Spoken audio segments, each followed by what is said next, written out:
সব দোষ আমারই। আমি এটা কি করলাম? আমার বিয়ে হয়েছে সবেমাত্র ১ মাস। সব কিছু সুন্দর ঠিকঠাক চলছিল। হঠাৎ করে আমার জীবনে কাল বৈশাখীর মতো ঝড় নেমে এলো। আমার শাশুড়ি আমাকে অনেক ভালোবাসতো, মেয়ের মতো ভালোবাসতো। সে আমাকে কোনো কাজই করতে দিত না, যেন আমি তার মেয়ে। আমার শাশুড়ির একটা ছেলেই, আমি তার ছেলের বউ। তার আর কোনো সন্তান ছিলেন না। আমাকে বিয়ের পর থেকে অনেক ভালোবাসতেন, কিন্তু হঠাৎ করে একদিন আমার কাকি শাশুড়ি আড়ালে ডেকে বললেন, এদিকে আসো বৌমা। আমাকে বলছেন, তোমার কাছে মনে হচ্ছে তোমার শাশুড়ি অনেক ভালো, এমন কোনো শাশুড়ি হয় না। আসলে সব লোক দেখানো, কোনো কিছুই তোমাকে মন থেকে করে না, কারণ তার ইচ্ছে তোমার বাবার সব সম্পদ হাসিল করে নেওয়া। এর জন্য তোমাকে বিয়ে করিয়েছে।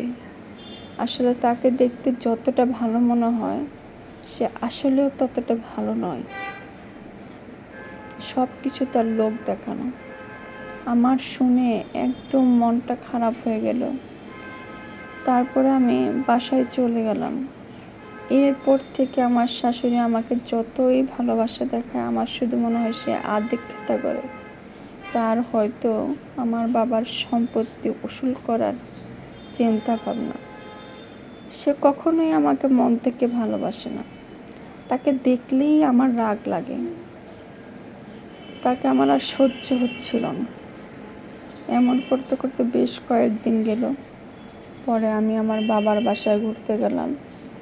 পর বাবাকে বলছি, বাবা জানো, আমার শাশুড়িটা খুব বাজে মহিলা, লোভী। সে আমাকে তোমার সম্পদের জন্য বিয়ে করিয়েছে। আর যে ভালোবাসাটা দেখায়, এটা সব লোক দেখানো। সে আমাকে মোটেও ভালোবাসে না। পরে বাবা বলল, সর্বনাশটার জন্য তো তুই দায়ী। তুই তো সুখের সংসারে কেন তৃতীয় ব্যক্তির স্থান দিলি? কেন এর আগে তো তোর শাশুড়িকে তোর ভালো লাগতো, তুই অনেক ভালোবাসতি, তোর শাশুড়িও তোকে ভালোবাসতো। হঠাৎ করে কেন এই ঝড়টা নামিয়ে নিলি নিজের মধ্যে? খবরদার সুখের সংসারে তৃতীয় ব্যক্তির কথার স্থান দিবা না। আমি খুব ভাবতে লাগলাম, বাবার কথাটা তো খুবই গুরুত্বপূর্ণ। এরপরে আমি বাসায় চলে গেলাম। আমার কাকি শাশুড়ি আমাকে আবারও আড়াল থেকে ডাকলেন, ডেকে বললেন, শোনো বৌমা, এখনো তোমার শাশুড়ির নামে আমার পুরো কথা শেষ হয়নি। সে আবার আমার শাশুড়ির নামে কুটনামি করতে শুরু করলো। তখন আমি তীব্র প্রতিবাদ জানিয়ে বললাম যে, আপনি এসব কথা আমাকে বলবেন না। আপনি তৃতীয় ব্যক্তি হয়ে আমার সংসারে ঢুকবেন না। কাকি শাশুড়ি মুখটা কালা করে দাঁড়িয়েছিল। আমি চলে গেলাম।